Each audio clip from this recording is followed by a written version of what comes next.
present this gift to him on behalf of the committee and on behalf of actually the entire temple. Thank you, Rabbi Frazin.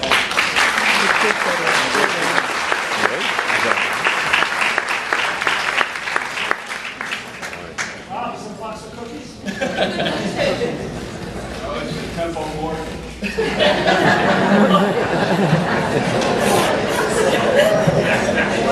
Those who are being took care of.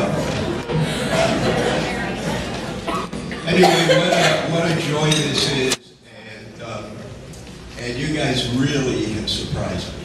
Really surprised me. I'm so delighted to make this journey towards the past, and towards the present, and towards the future. And you know, I still think we should have done carousel. I could have had a nice bigger part in the show. I mean, as the shows went on, to give you an idea as to my role in the shows, as they went on, my role got less and less, especially in the show that she didn't mention, which is Oliver. And in Oliver, I totally forgot my lines, the director walked out, and I had done a life cycle ceremony someplace in the morning, and so that was the end of the temple shows. But anyway, what is so wonderful is to be able to be here with all of you who were and are the heart and soul of Temple Solel. When the temple began in 1970, I was phoned by Steve Tobin at the time, and he said, we want you to come up to Hollywood, we're going to start a temple. And so it was January of 1970, and I came up here as the regional director for the Union of American Hebrew Congregations, which is now called the Union for Reform Judaism. And I spoke to about 10 guys sitting around a table at Emerald Hills Country Club, and I said the first thing you have to do is charter the congregation. So in March of 1970, because that's the birthday of the temple, March of 1970, the temple was chartered. Then they decided it's time to build the membership. And so Abe Durbin, who was the founder and president for 5 years of the temple, said, okay, you'll come up here for a membership campaign and you'll speak to the people in the community. I said, I don't work at Temple Solel. I work for the Union of American Hebrew Congregations. I can't do that. So he said, well, maybe for the High Holy Days, and I had committed myself to another congregation which was called the Boca Raton Hebrew Congregation, which became Temple Bethel in Boca. And so then I said, well, one of my professors will speak to the congregation on the High Holy Days and High Holy Day services. You remember, in the beginnings of the temple were held at Hillcrest Country Club. And about 600 people showed up for services, but there was only about 35 families in the temple. And so Abe turned to me and said to me, you know, we'd like you to be our rabbi. And I said, well, you know, I'm with the union, and I went home and I talked to Penny about it. And Penny said, well, see what's what. And so I said, do I call placement? What do I do? So Abe said, I'll tell you what. We will give you a contract for 1 year, and I will pay you the same salary that you received from the UAHC, and you'll buy a house from me.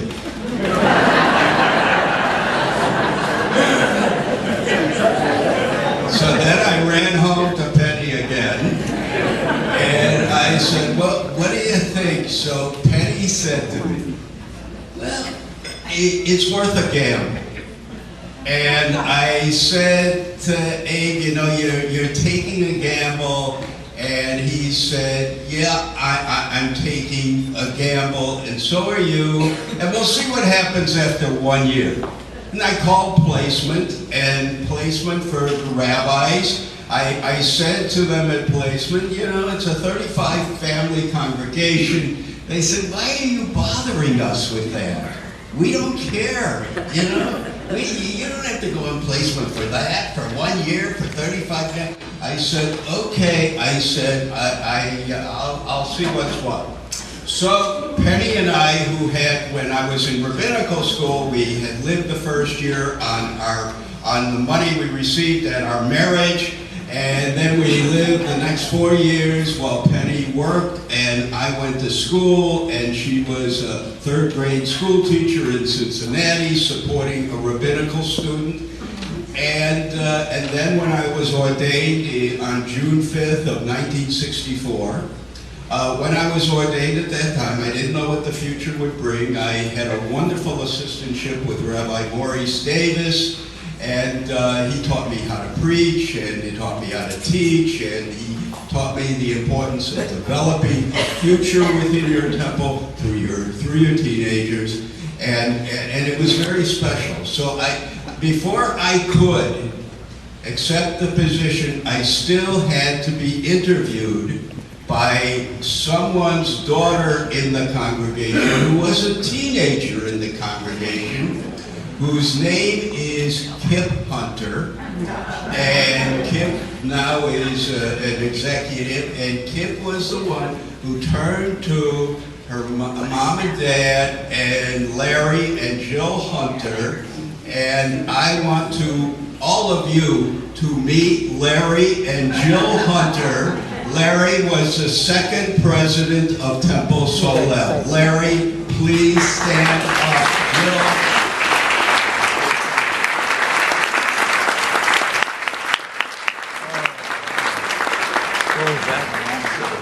So, thank you.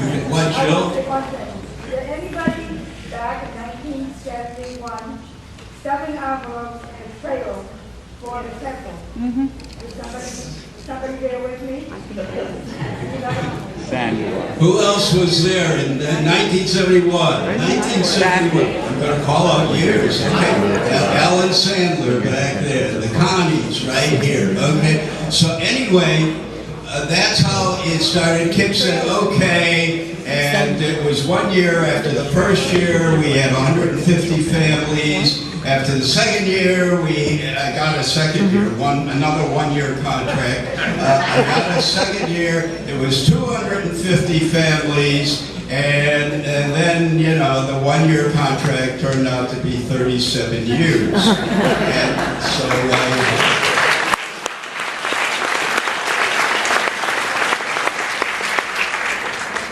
how many of you were here between 1970 and let's call it 1980? Stand up, let's see all of you. What a tribute to medical science. Silly. Great, thank you. So anyway, we began Solel, and Solel began to grow, and I gave a lot of different sermons, especially on the High Holy Days, and I would not give a sermon until it was approved by my wife. I did this sermon, and Penny was here almost every Friday night at services to make sure I wouldn't make any mistakes. And Penny was teaching in the religious school. She taught second grade. How many of you were taught by Penny Frazin in second grade? David! Good. How many of you here stood on the bima with me when you became a bar or bat mitzvah? Yeah. Stand up. All right, stand up.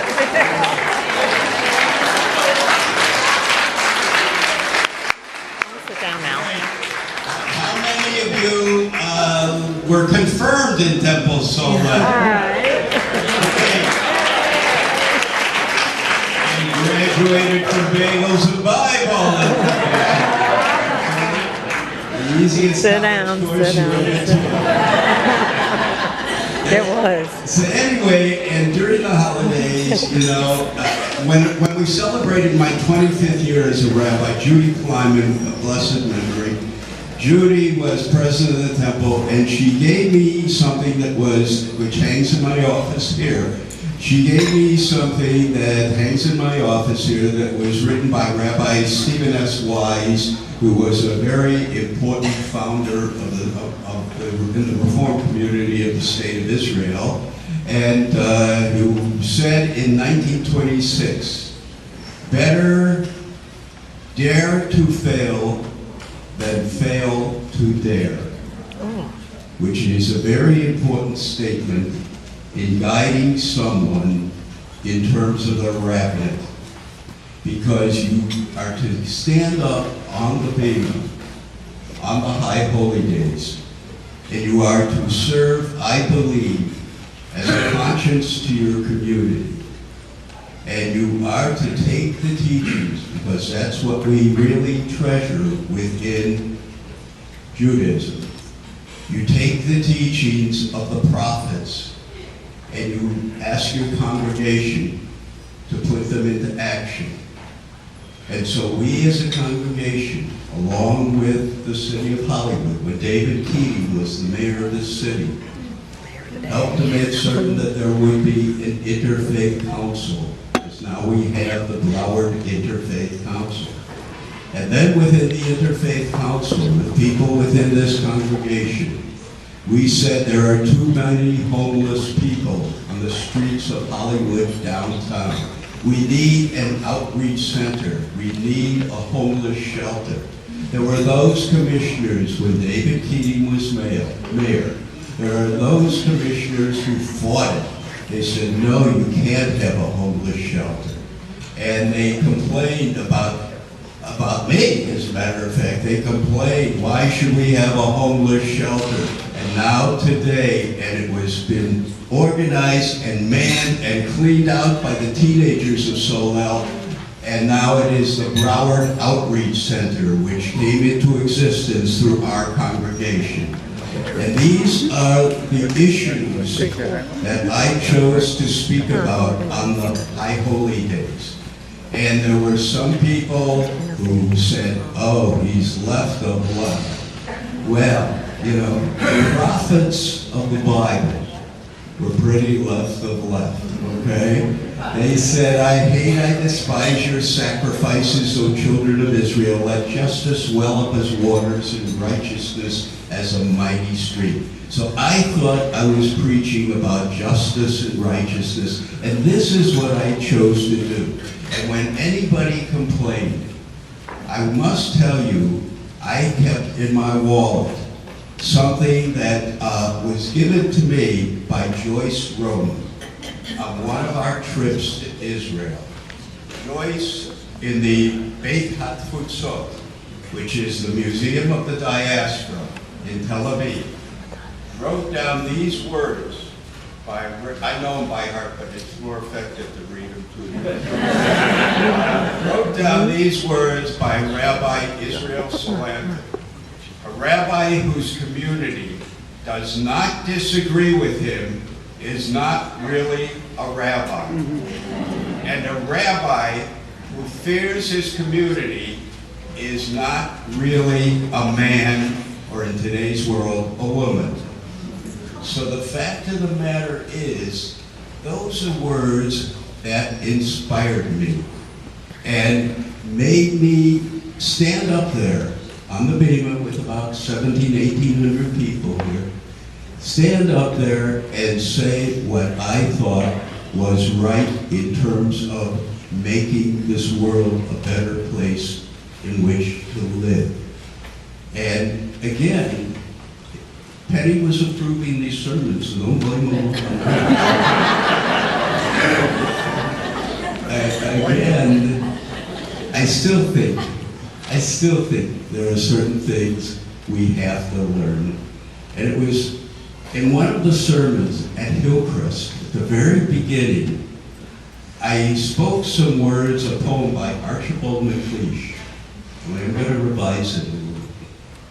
MacLeish said, At 20 stooping round about, I thought the world a miserable place. Truth or trick, faith or doubt, little beauty, less grace. Now, at 60, but I'll change that to 76. Now, at 76, what I see, although the world, if worse by far, stops my heart in ecstasy, God, the wonders that there are. God, the wonders that there are. You are all part of that wonder that we call the family of Solel. And I thank you, and Penny thanks you for the wonderful ride we have had for most of my rabbinical career, for this wonderful experience, for so many dear and beautiful friends who are not friends, who are family.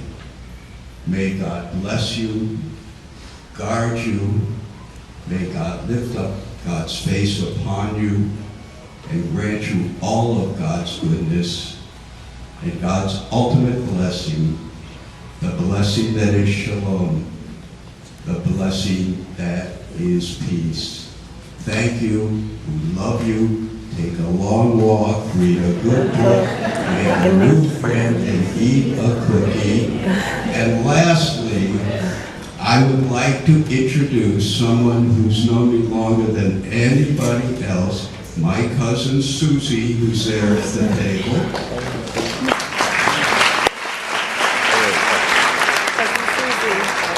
I would like to introduce you to our oldest son, Jeff Frazin. And Daniel Frazin. And Matthew Frazin. Matthew is a freshman in high school in Boca. And he just made, I'm going to be a bragging grandfather now, he just made the varsity tennis team as a freshman. And so we're really proud of that. And he also gets great grades, so that's good. Anyway, the other kids couldn't be here because my granddaughter Rachel, who's now 17 years old, is in a debate tournament at Emory University in Atlanta, and she's there with her mother, who's a chaperone, and she's there with her aunt and her cousin, who are in Atlanta. All of our grandchildren now are teenagers. We didn't get any older, they did. And so that's why they could not be here today. But we will be sure and tell them all about it. And I just want to thank you, Linda, and thank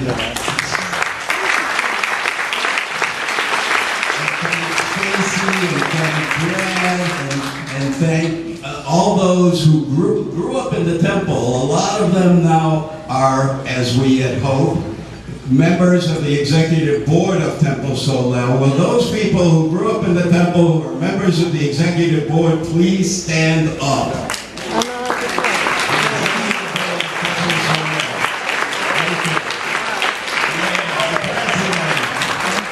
His father wouldn't become president, but he did. Okay. And I would like Penny to come up here because I think it's because of her that I really continue to pursue